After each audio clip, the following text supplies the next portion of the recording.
ফেব্রুয়ারিতে নির্বাচনের প্রতিশ্রুতির জন্য অন্তর্বর্তী সরকারকে ধন্যবাদ জানিয়েছেন বিএনপি মহাসচিব মির্জা ফখরুল ইসলাম আলমগীর। দলের চেয়ারপারসন খালেদা জিয়ার সুস্থতা কামনায় সিলেটের দোয়া মাহফিল ও আলোচনা সভায় যোগ দিয়ে মির্জা ফখরুল বলেছেন, বাধা বিপত্তি পেরিয়ে বিএনপির নেতৃত্বেই হবে নতুন বাংলাদেশ। গণ অভ্যুত্থান যে নতুন পথ দেখিয়েছে তা বাস্তবায়নে সবার প্রতি আহ্বানও জানিয়েছেন তিনি। শহীদ প্রেসিডেন্ট জিয়াউর রহমানের মাগফেরাত কামনা ও বিএনপি চেয়ারপারসন খালেদা জিয়ার রোগ মুক্তির জন্য দোয়া মাহফিল সহ আরও কয়েকটি অনুষ্ঠানে যোগ দিতে সিলেটে পৌঁছান মহাসচিব। বারবার বলতেছে নির্বাচন হবে, আবার বলছে এবছর নির্বাচনে যাওয়া যায় না, আবার বলছে পিআর পদ্ধতি। এই নাম বাংলাদেশের লোক কখনো শুনে নাই।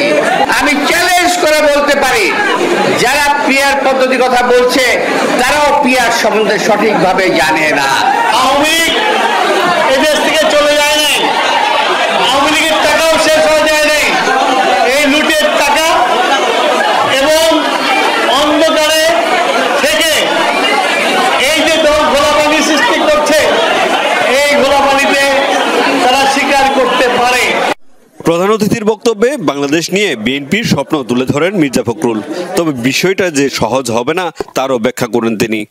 31 দফার মধ্যেই আছে বাংলাদেশের ভবিষ্যৎ।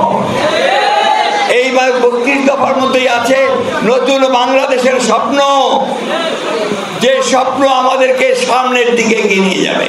আমাদের ছেলেরা তৈরি হয়ে গেছে, তারা এখন সামনের দিকে এগোতে চায়। সেই জন্যই বিএনপিকে সেই দায়িত্ব নিতে হবে। ফেব্রুয়ারিতে নির্বাচনের প্রতিশ্রুতির জন্য অন্তর্বর্তী সরকারকে ধন্যবাদ দেন মির্জা ফখরুল। সেই সাথে প্রস্তুতি নিতে বলেন নেতাকর্মীদের।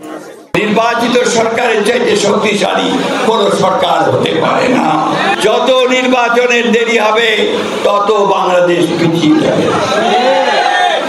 বিনিয়োগ আসবে না, ইনভেস্টমেন্ট হবে না, আমার ছেলেদের জব অপরচুনিটি তৈরি। নির্বাচিত সরকারের চাইতে শক্তিশালী কোনো সরকার হতে পারে না। যত নির্বাচনের দেরি হবে তত বাংলাদেশ পিছিয়ে যাবে, বিনিয়োগ আসবে না, ইনভেস্টমেন্ট হবে না, আমার ছেলেদের জব অপরচুনিটিস তৈরি হবে না। সবশেষ জেলা বিএনপি আয়োজিত জুলাই আন্দোলনের শহীদ পরিবারগুলোকে সম্মাননা প্রদান অনুষ্ঠানে যোগ দেন দলের মহাসচিব।